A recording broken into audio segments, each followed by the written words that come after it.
All right, we've already done problem 1.41 with the tailhead method. We're going to try to do it again to see how easy it is to do with the component method. So we have both of our components on here, our 425 kilometer per hour plane at 45 degrees north of east or 45 degrees east of north, any way you want to write that.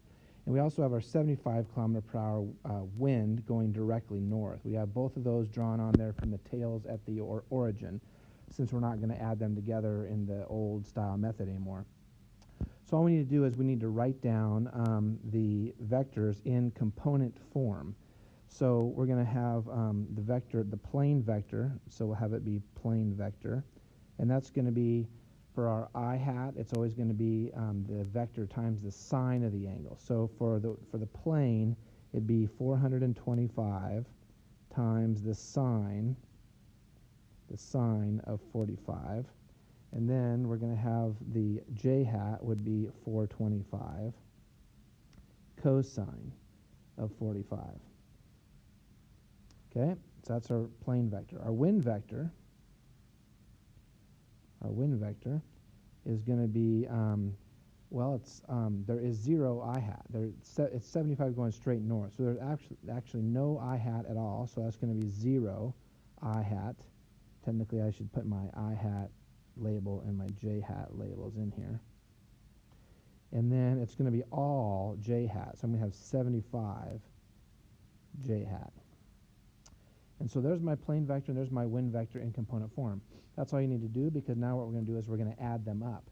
And so if you put in 425 sine of 45 in your calculator, you're going to get 300.5 I hat plus 300.5 j hat.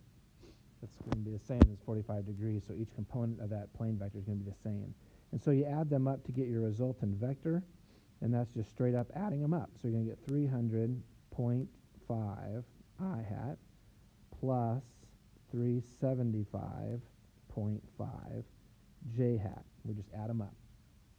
And then to find the resultant vector of the plane, you draw a new grid, and you put your components on there. So we have a plus 300.5, so we're going to go over this way, 300.5.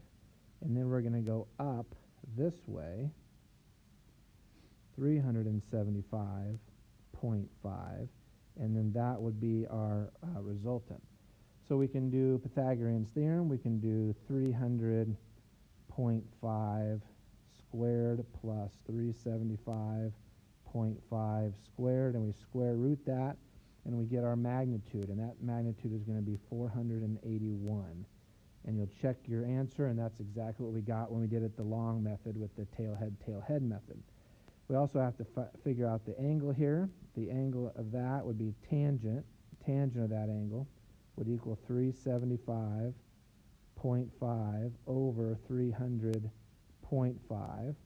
And if we figure out the inverse tangent of that, let's see, 375.5 divided by 300.5 equals inverse tangent. We get a 51.3. Now what we want to do is we want to know always the angle for the resultant from north. So we want this angle here. So we take 90 minus 51.3, and we get a total answer of 481 kilometers per hour at 38.7 degrees. And you'll notice if you go back to when we did this problem the first time with the law of cosines, we got the exact same answer. So this is way easier to do with components. You get the components of both of your vectors, put it into component form. Remember, if you measure the angle from north, the bearing or the heading, always, then it's always going to be sine, and j hat will always be cosine. But that's only if you measure the bearing angles from north around to those vectors. So you got to make sure you remember to do that. And then you add the components together to get the resultant, redraw the components to get your final resultant, and do the inverse tangent of the angle to get the angle, and you're done. So that's how you do 1.41 with the component method.